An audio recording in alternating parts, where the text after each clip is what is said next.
I'm so glad Caitlin was able to come to my alma mater today and speak with us about her Operation Beautiful blog.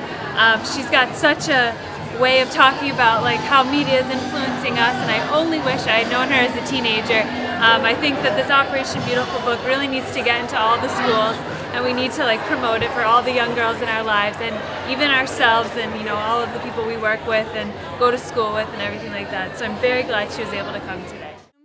And I remember walking down the hallway as fast as I could, and I walked into the bathroom and it was empty, and I stood in front of the mirror and I burst into tears.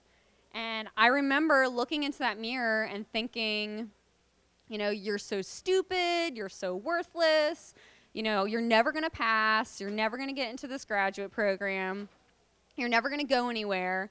And just, you're so stupid just kept on, echoing through my brain as I stared at myself in the mirror. And I don't know what came over me, but I reached into my bag and I pulled out a piece of paper and I wrote, "You are beautiful" on it, and I stuck it on the mirror. I remember looking at that note and wondering, who would find it and what they would think when they found this note, and would the person who found it be somebody else who was standing in the bathroom having a total meltdown, and what would that note mean to them? And I started OperationBeautiful.com, and that's when I really started getting all these notes. And then one day, somebody emailed me and they said, "Caitlin, I have a really good idea."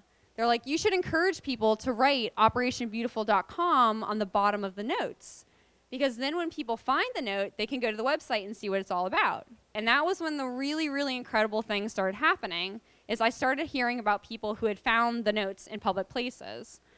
One of the things I hear over and over again about Operation Beautiful is, people say, how can these little sheets of paper actually make a difference in someone's life? So a lot of this negative self-talk is socially expected. It's a bonding mechanism. There's lots and lots of scientific studies about how if 3 women are sitting around in a circle and 2 of them start bashing their bodies, they'll kind of like look to the third one and be like, "Okay, like, your turn." And if she doesn't say something bad about herself, she's almost ostracized by the group. They think things like, "Well, who does she think she is? Why didn't she engage in that talk?" It's also a habit. I think this is the big one for my mom. Like, some people just talk negatively about themselves out of habit. Like, maybe you do it more when you're getting dressed, or if you have a big presentation to give in class and you're nervous, so you start bashing the way you look. It can also be a crutch or a coping mechanism. So if you do start catching yourself engaging in that negative self-talk, think about like why you're doing it. Are you doing it as a stress reliever? Are you doing it to feel like you're more in control? It can definitely be a crutch. But most of all, it's driven by messaging in the media. And what are some of the differences you guys notice? Just call out her legs, her arms, her skin tone, her forehead. So they're pushing everybody to these 2 standards that are, 1, impossible to achieve because they don't exist in real life, and 2, setting us all up to have really unhealthy expectations about both what men and women should look like.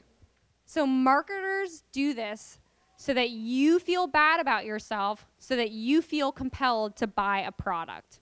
That's the bottom line. What I would really love for you guys to walk away with today is that it's really about changing the way that you see yourself, not the way you look. When the reality is that you are good enough the way that you are. You're fine just the way you are, and all of our differences make us wonderfully unique and special, and perfect is boring.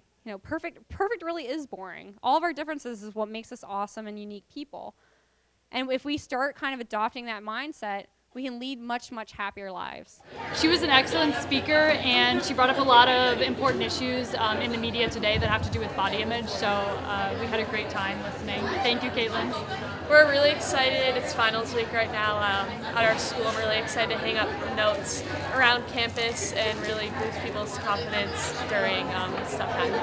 So we just listened to Caitlin talk during our confidence week, and she did a really great job. I thought she really spoke to us about what girls are thinking, in the back of their minds all the time. She really said it out loud, and it was a great positive experience for all of us. Yeah, it made me think a lot about things that you don't normally think about, like what goes into Photoshop in all kinds of magazines, and that we have these unrealistic expectations of what we're supposed to look like and how we're supposed to dress and feel, and it's just something that's unattainable most of the time. And we're all sisters and we're all great. Yay.